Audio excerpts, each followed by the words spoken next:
Hello students, I am Aniket Kirsch and we are on part A, unit 1 communication skills, right? We have already completed session 1, session 2 and session 3 of this part A, unit 1, right?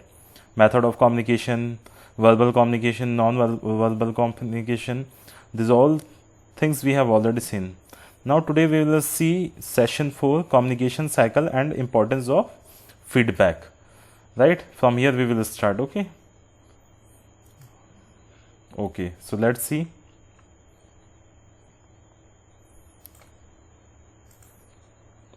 Session 4, communication cycle and importance of feedback. Let's start. Feedback is an important part of communication cycle. For effective communication, it is important that the sender receives an acknowledgement from the receiver about getting the message across. While the sender sends information, the receiver provides feedback on the received message, right? We know that what is the, in communication cycle, when sender sends a message, and the receiver when receives whatever the sender has sent, right? After receiving, he gives feedback, right? That whether he understood in a proper way or not, whatever. Then only the sender will know that the receiver received the message, right? So feedback is very important.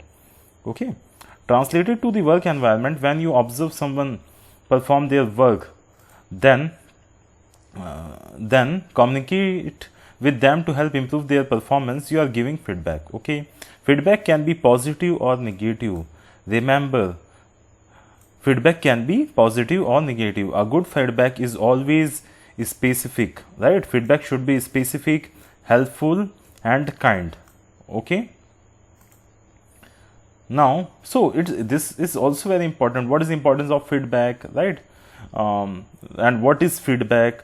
And feedback can be positive or negative. Feedback can be, should be specific, helpful, and kind. So all this only, not too much is there in this chapter. Types of feedback. Now, positive feedback. What is positive feedback? Let's see. I noticed you finished the work perfectly. Great job. I really appreciate you taking that calls. Can you please also share the detail? Such kind of, comments are positive feedback. Such feedbacks are positive feedback. Okay. Now, what is then negative feedback? You keep forgetting to smile at hotel guests when you talk to them. Okay, you should do like this. You are not doing that. So such kind of feedback is negative. You take really long to reply to emails. Are you always so busy? So this is also, some kind of negative, comment or feedback we say, right? Positive sentence, negative, positive comment, negative comment. You understand in the same way. These are feedback. This statement is a feedback. So this is positive and negative feedback. Okay. Now no feedback. It is also a feedback in itself, which indicates disagreement of ideas. When the person is not, giving feedback, means he is showing disagreement, right? He is not happy. Such kind of things he is showing. Okay. Now,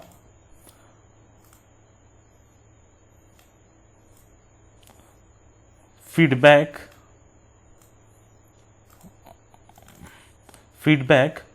If shared properly, you can help reinforce existing strength and can increase the recipient's abilities, rectify errors, right? It can have a long-term effect in managing and achieving goals.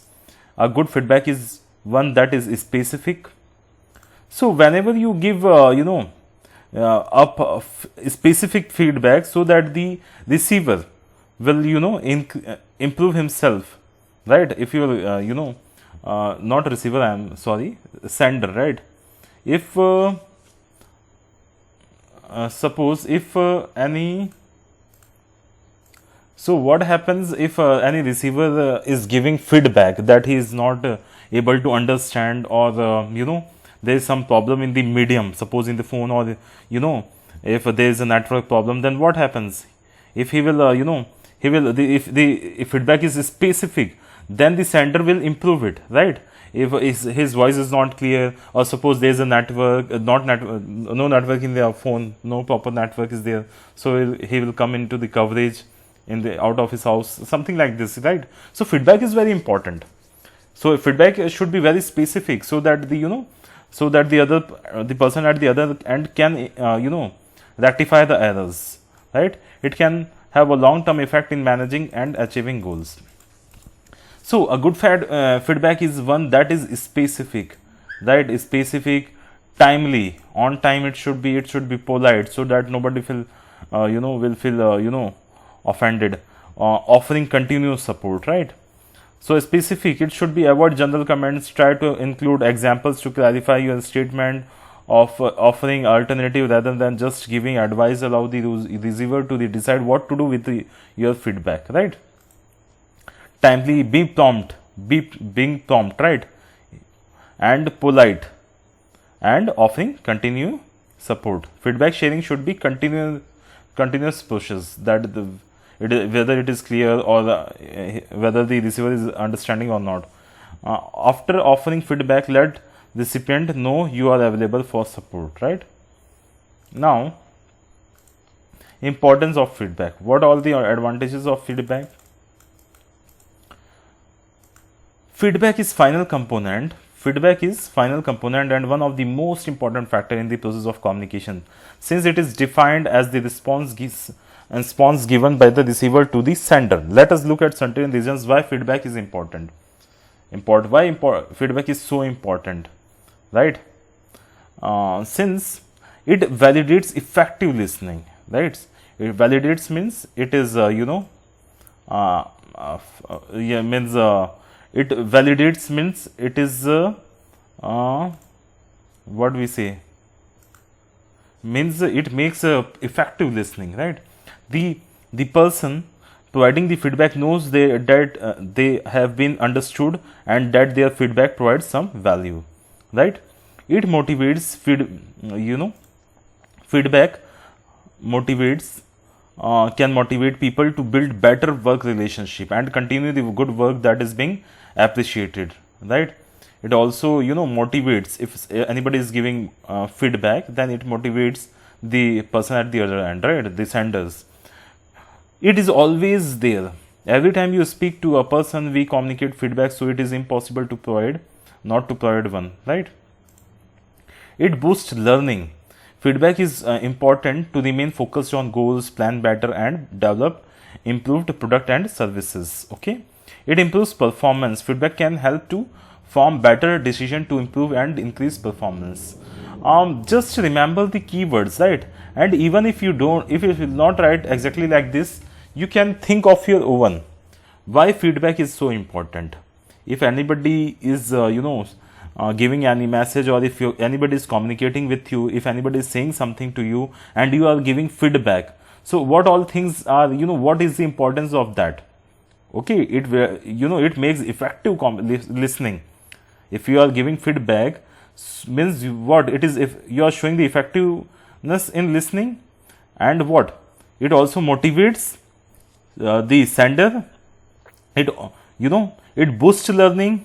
It improves performance. Means all these factors you can think, you can even other points you can consider from your side. You will get marks in that also. Okay, now let's see the next. Okay, this session, this chapter is over. So this exercise and simple questions, multiple choice question, MCQs and all, you can see these are all easy one, right? Which of these are examples of negative feedback, and which of these are examples of positive feedback? Excellent, your work has improved. I noticed your dedication towards the project. You are always doing it the wrong way. So you can easily choose the positive feedback in this, right? And in the same way, negative feedback also you can find which of these are effective comments of a good feedback. So here also you can easily find out the good effective component of a good feedback, right? Obviously the exact term is here, we can see.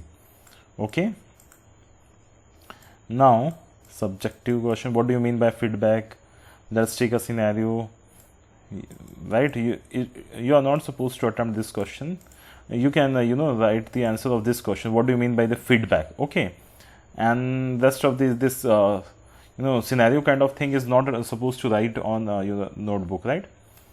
Okay, now next let's start this one, session 5, barriers to effective communication. Okay, barriers means what? Barriers means obstructions, right, which stops you from being effective to make a effective communication, right? So what is effective communication? When we know that there are different methods of communication, non-verbal, verbal, visual, all these kinds of communication we have seen, right?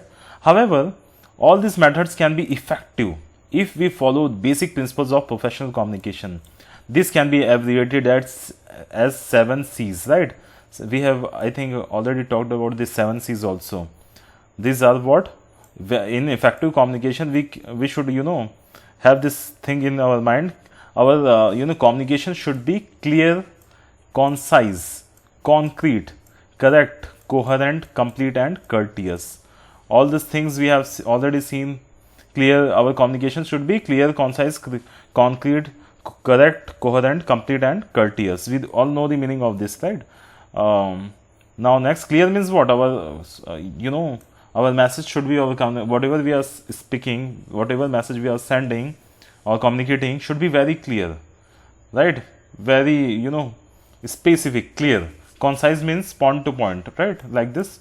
Correct and complete, courteous, all this 7 C's we have to follow. Okay, these are the basic principles, 7 C's in our communication. Now, the absence of any of these 7 C's can lead to miscommunication. Let us take a closer look at certain barriers to effective communication. So let's see the barriers, right? Be clear. Let's see in this 7 C's. Be clear. Be clear about what you want to say, right? Whatever we are saying should be very clear. If we are saying something, we must clear that what we want to say, right? Concise. Use simple words. Say only what is needed. Means point to point. Not more than, don't say unnecessary things, right? Whatever the message you want to communicate, it should be point to point and in simple words, right? Use exact words and facts. Concrete. Use exact words and facts. Otherwise, if you will use wrong words, the meaning of the sentence will change. Okay. Use correct spellings and grammars, obviously. Next, coherent. Words should make sense and relate to the main topic. Don't say unnecessarily. Include all the needed information. Complete. Incomplete message, will change the meaning of the statement. Next, courteous. Be respectful, friendly, and honest. Whatever you are communicating should be in friendly or honest manner, right? Now, these are the 7 C's, right? 7 C's which is used for the effective communication.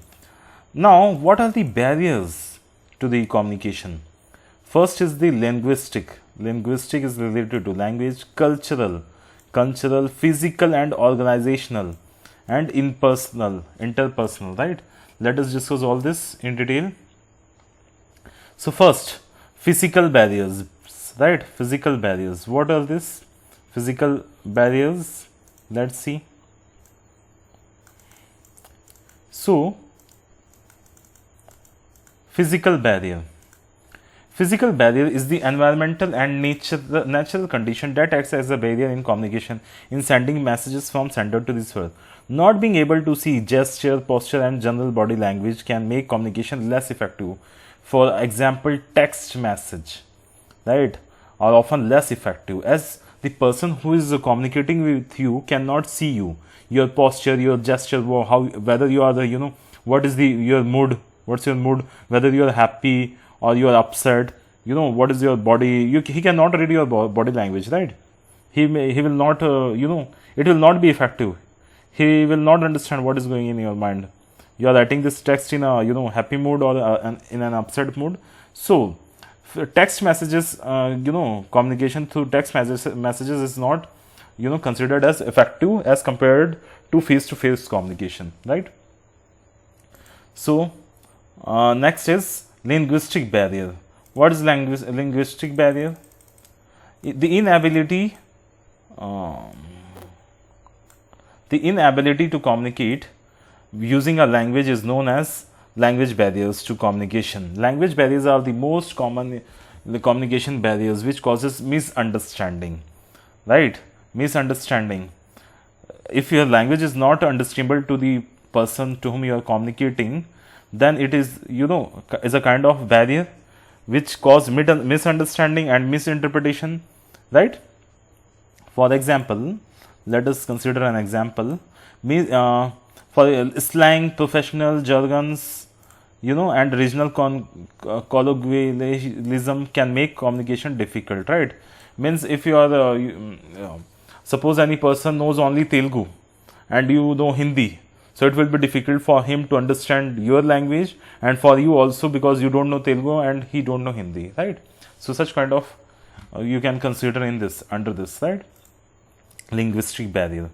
Now next is interpersonal barrier. Let's discuss what is interpersonal barrier, right? Barriers to interpersonal communication occur when the sender message is received differently from how it was intended. It is also very difficult to communicate with someone who is not willing to talk or express their feelings or views. Stage fear, lack of will to communicate, personal differences can create interpersonal barriers to communication. So what is interpersonal communication? When sender is message is received differently from how it was intended.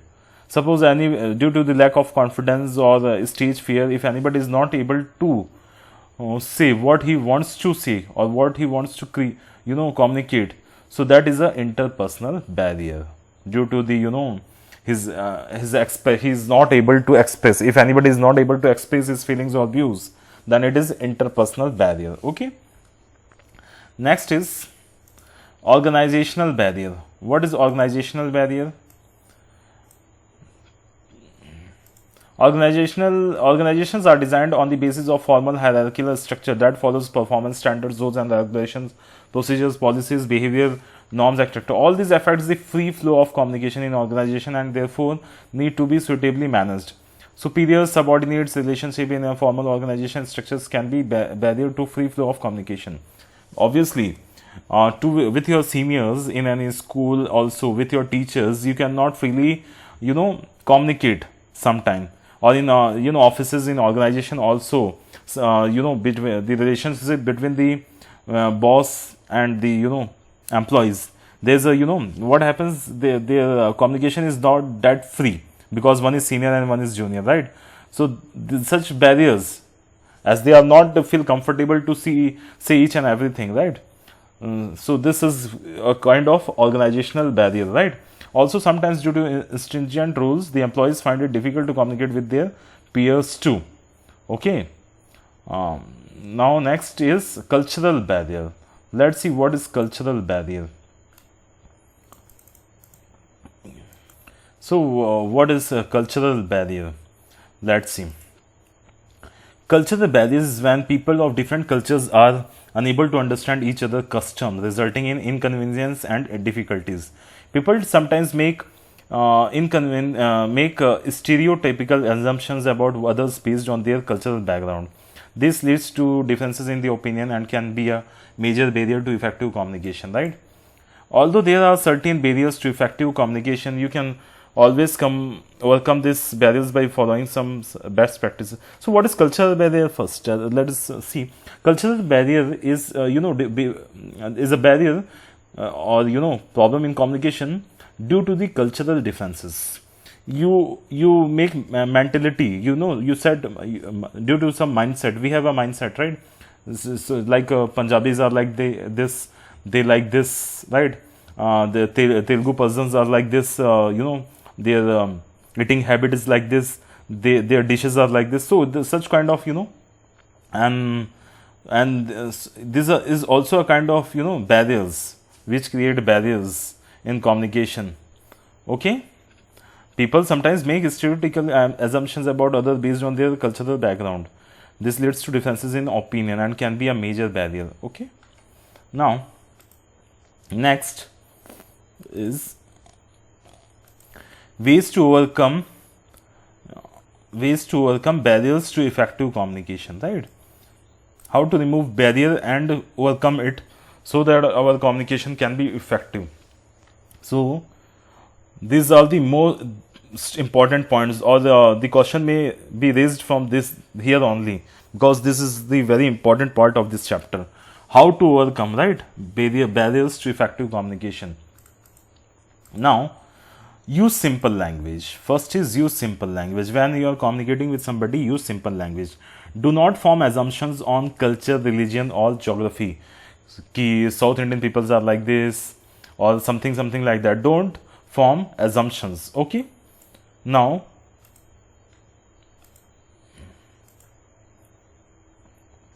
next is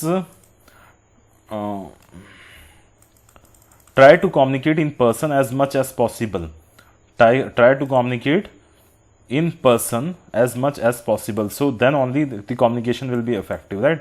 Use visuals wherever possible. Use visuals. Take help of translators to overcome differences in language. If you both are from different regions and don't understand each other's languages, then take the help of the translator so that the communication can be effective. Be respectful of others' opinion. Always respect others' opinions, right? How they are, how they behave, whatever language they are, right? Respect everything. Now, this chapter or this session also ends here. So, attempt the exercise. Practical exercise is not required. Only these MCQs and the subjective questions, right?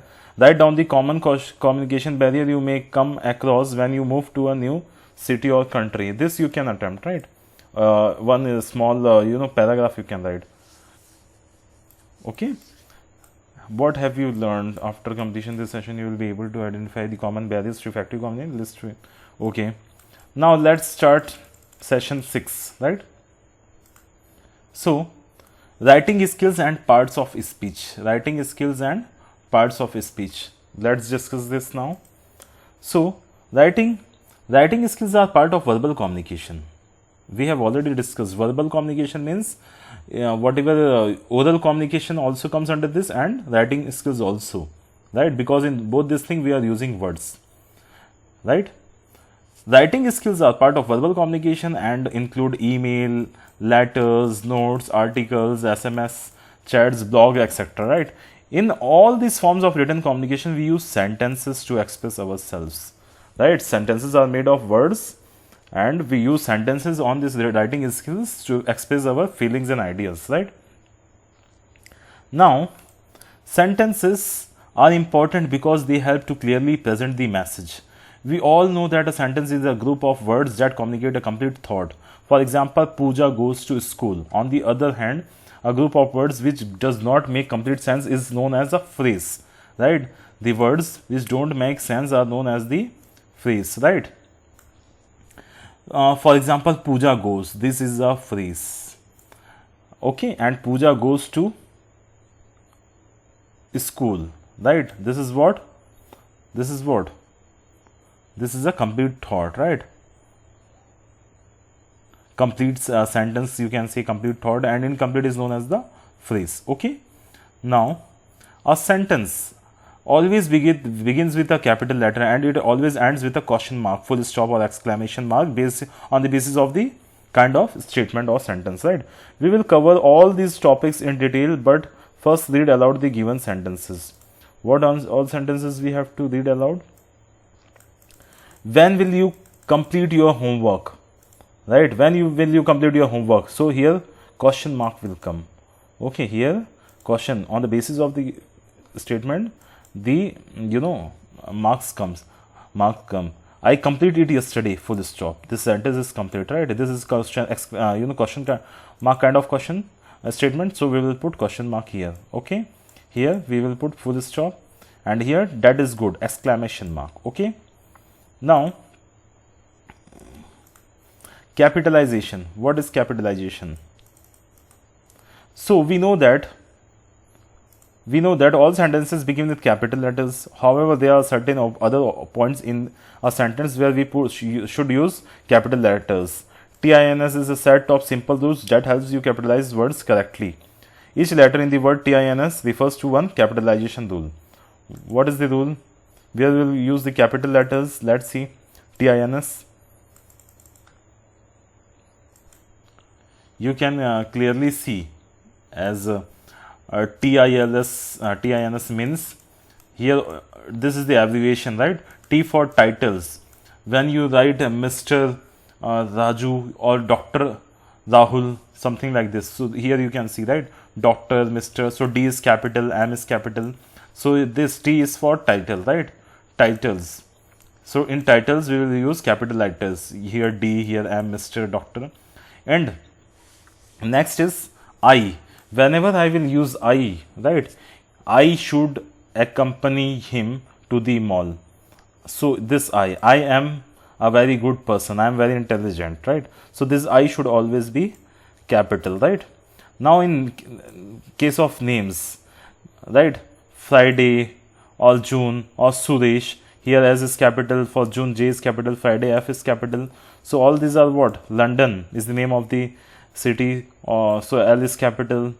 June is the name of the month, so J is capital. Suresh is the name of any person, so S is capital. So in the names, right?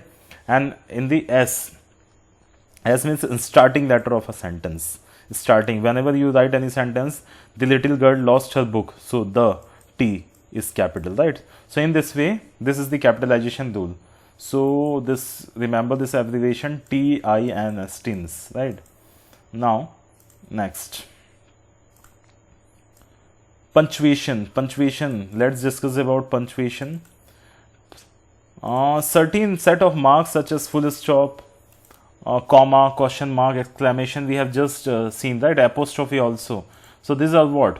These are all kind of punctuation. Full stop, right? Full stop, question mark, exclamation mark, apostrophe, right? So where we use this, what is the punctuation marks? And so full stop is used where? Full stop is used, let's see the standard rules for this punctuation mark. So full stop, it is used at the end of any sentence, right? Used with a short form of a long words also, like what we say in the short form of, when we write the short form of any a company or somebody, right, LTD for limited, right? LTD for limited we write the LTD dot, right? So Omar is a professor, this sentence is complete, so full stop at the end. Okay, so like this. Okay, so here you can see professor ka PROF, then full stop. So this is for the short form of any thing. Next, comma, used to indicate a pause in the sentence. Pause, whenever we take pause, or to separate two or more items, right? As kiwis, strawberry and mango. So here we are differentiating two or three things. So here we will put comma. Or after getting down from the bus, I walked towards my school. So here to take pause. Okay. So in these cases we use commas. Question mark, whenever we use the sentence which is of which is asking something, used at the end of question, right? Where's your book? We are asking where's your book. So here question mark will come. Now next, exclamation mark, when we are shocked or we are excited, used at the end of a word or sentence indicating a strong feeling, like what a beautiful dress, hooray, we won the match. So in this such kind of statements, exclamation mark is used. Okay, now apostrophe also, we have seen apostrophe as most of the times used to follow as an S to show possession or belongings, right? That is Shobha's cat, apostrophe S, right? Shobha's cat, to show possession or belonging, used with shortened form of words in informal speech. Let's go, in such thing also apostrophe S is used. Now let's talk about basic parts of speech. So the parts of speech indicates how a particular word function in a meaning as well as grammatically within the sentence. Some examples are nouns, pronouns, adjective, verb, adverb. All these are what kinds of parts of the speech. Whatever we are saying, it will whatever sentences we are writing, right? All these this sentence is made up of the parts of a speech. So these parts of a speech can be noun, pronoun, adjective, verbs, adverbs, etc. Right? So what are nouns? What are nouns? Name, place, animal, thing. All this comes under noun, right? And then what is pronoun? In place of nouns, we use, in place of Rahul, we use Rahul is a good boy. He was there in the mall yesterday. So he is replacing Rahul, right? So pronoun is used in place of nouns, right? Now adjectives. To show the quality of anything, we use adjectives, right? It is very salty, it is spicy, something like that. Now verb. What is verb? Whatever it shows the action, right? Walk, he's walking, he's talking, walks, talks, all these are what? This is all are comes under verb. Now next is adverb. Slowly. It is addition to the verb. It is expressing the verbs in a better way. He's walking very slowly. So walking is a verb, slowly is the quality of the verb, right? Or it is adding something to the verb. So it is adverb. Okay. Now let's go to the next topic. So noun you understood, pronoun also, adjective, verb, adverb, all these things you understood, right? Now let us now see how these words are used. Read aloud. Hooray! Shyam and his team won the excited match yesterday. We already know that Shyam, team and match are nouns. Exciting is an adjective here because it describes the noun match. The word won is a very verb because it's how an action, and word yesterday is an adverb because it describes when they won the match, right?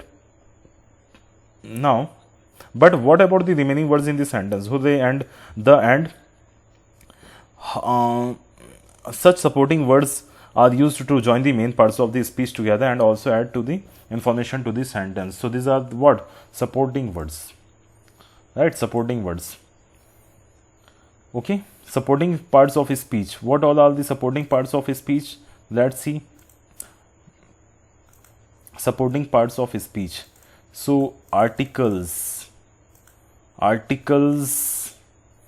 conjunctions, prepositions, interjections. Articles a and the pen, it is a pen, the pen, he was writing with the pen, right? So this a and the are the articles. Conjunctions, it is used to join two sentences. Preposition, it tells the position, right, where exactly the thing is. Interjection, wow, oh no, etc. All these are interjections.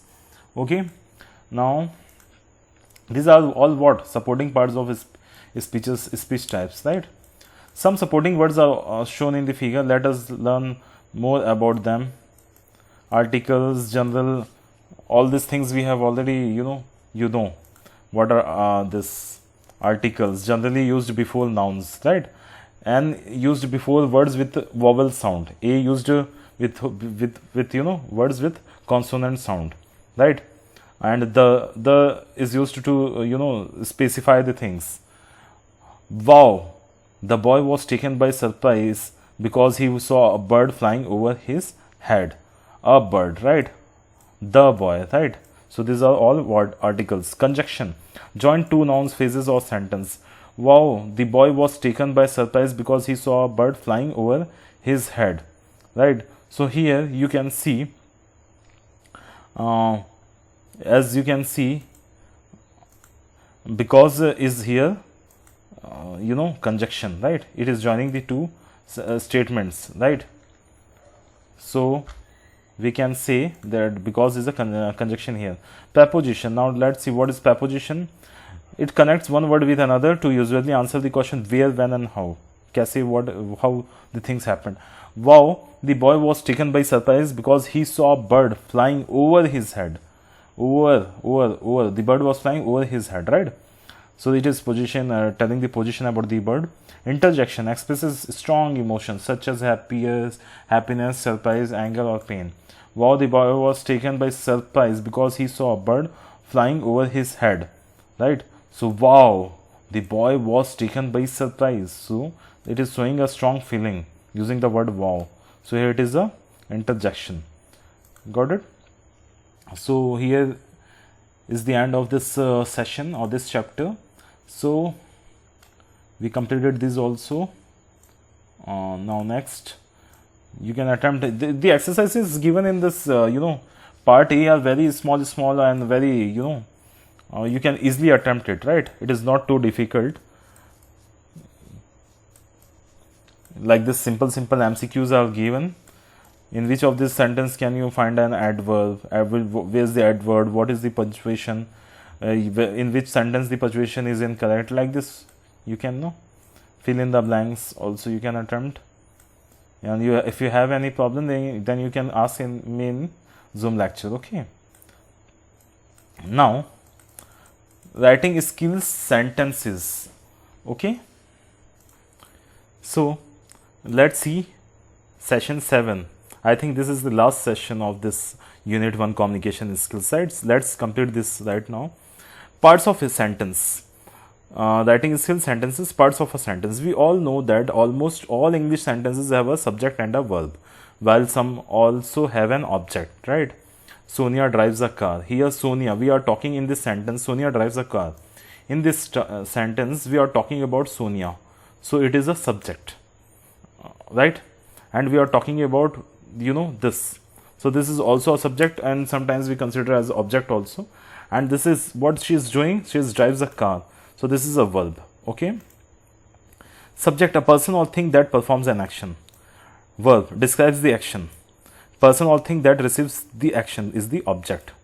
So, here it is mainly object. Why it is given subject, I don't know. But if you are considering the subject also, then but it is a object. Okay. We can consider as subject too. If we will see, if we will consider that this is a statement is talking about car, so it is a subject. Okay. And if you will talk about Sonia is driving a car, we will talk about the Sonia, then it is a subject. Okay. Now, let us see the different parts of the sentence. They would allow the examples sentence shown below and understand which is the subject, verb and object. Okay. So, let's see. He swam in the lake. He swam in the lake. It is clearly visible. He swam the lake. So, the lake is the object, verb, swam is the verb, and he is the, we are talking about the he, right? Him. So, he is the subject. She rode the bicycle. She rode the bicycle. So, she is the subject, rode and bicycle. So, in this way you can break the sentences, right? In subject, verb and object. Now, types of object.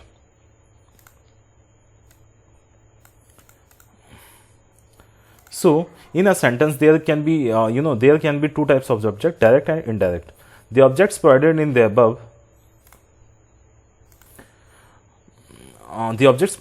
above, examples are called direct objects, right? Since they are directly acted on by the verb. On the other hand, an indirect object answers questions such as to, for, who, like this. For example, in this sentence, she bought a bicycle for her son. The verb is bought, right? What did she buy? A bicycle.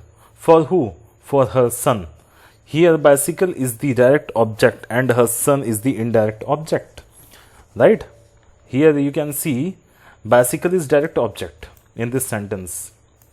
She bought a bicycle. So, bicycle is the direct object and for her son. So, son is the indirect object. Okay.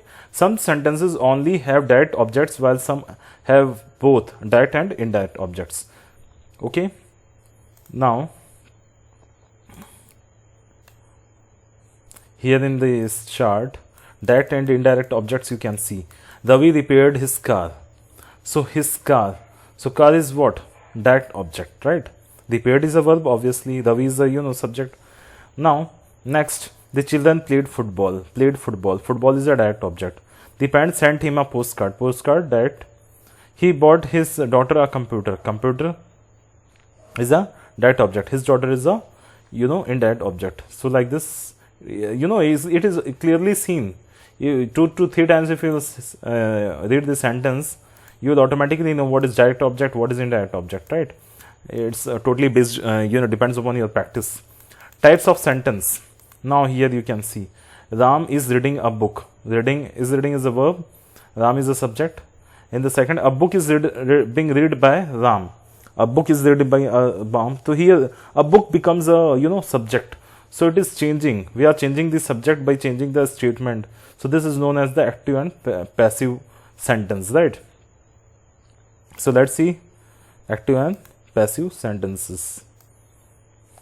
So what is the difference between these two? We just saw that the statement is changed and the subject changes. Radha is reading a book is being read by Radha. Here Radha is a subject and here a book is being read by Radha. So here a book is will become a subject. Okay, the action in both the sentences is reading a book, but the subject of both sub-sentences is different. In the first sentence, the subject Radha does the action. In the second sentence, the subject a book receives the action. Understood? Now, Ram is reading a book. Ram does the action. A book is being read by Ram. So a book receives the action, right? So active sentence, passive sentence. Okay, Ram is reading a book. So Ram does the action. A book is being read by Ram. So a book receives the action. Okay. In one, subject is performing the task. In second, subject is receiving the the task, you can say. Sentences where the subject does an action are known as to be in the active voice, whereas the sentences in which the subject receives an action are known to be in the passive voice. As you can see in the examples, active voice, Ali changed the flat tire. The flat tire was changed by Ali. I will clean the house every Saturday. The house will be cleaned by me every Saturday. Ravi painted the entire house. The entire house was painted by Ravi. So, from the sentence itself, you can clearly see the differences, right?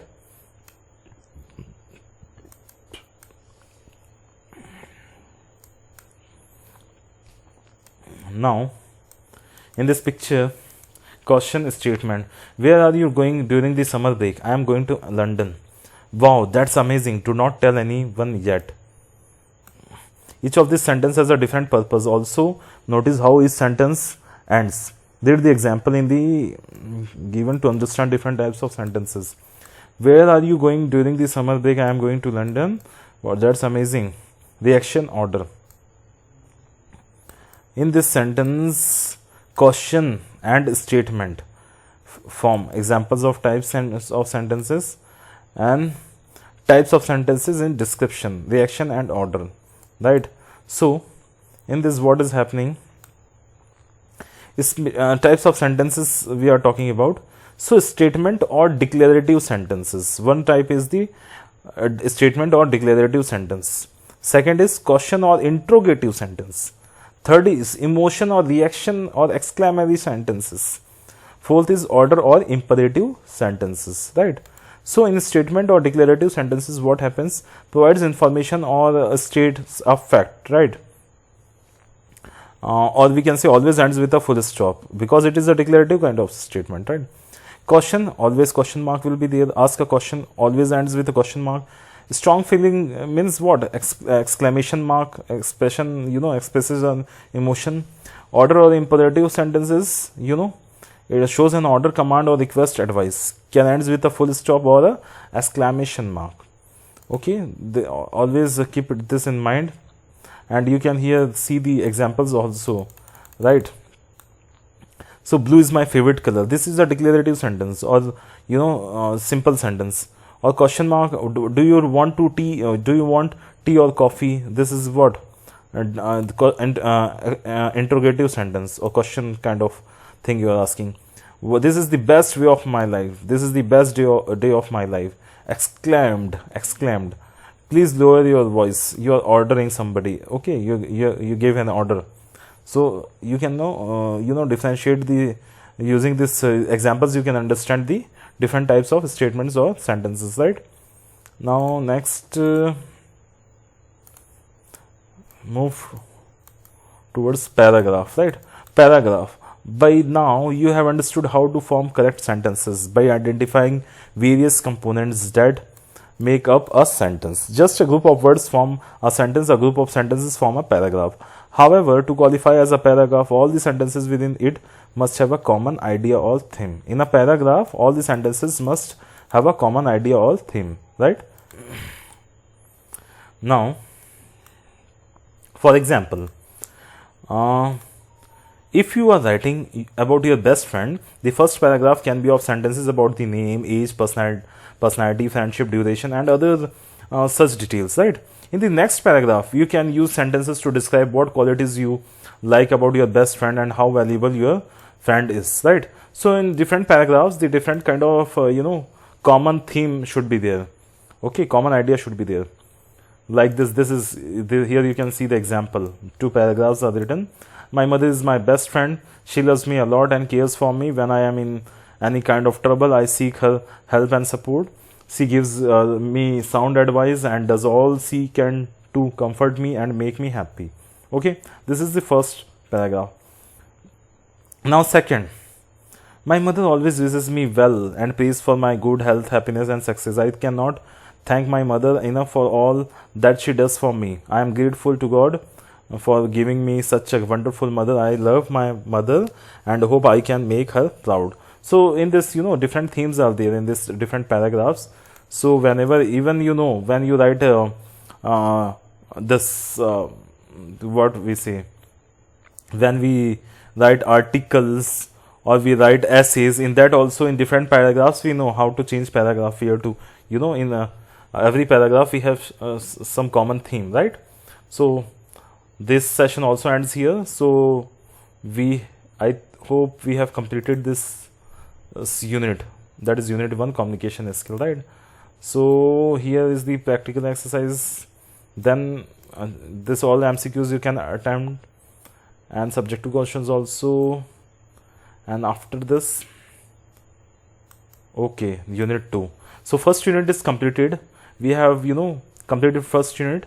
Now what you have to do, read once every this session. These sessions are very small, right? 3 to 4 pages for every session. Means unit 1, if you want to read unit 1 complete, chapter like all communication skill, verbal, non-verbal, visual communication and this obstruction barriers and all. So it will take only 1 or 2 days. If you will read concentrately, then in 3 hours you will complete all these sessions. So read these chapters, these sessions carefully and attempt all these exercises, right? And of course maintain the copy, okay, for question and answers, and write these objective questions also. Okay, so that's it for today. Thank you. Have a nice day.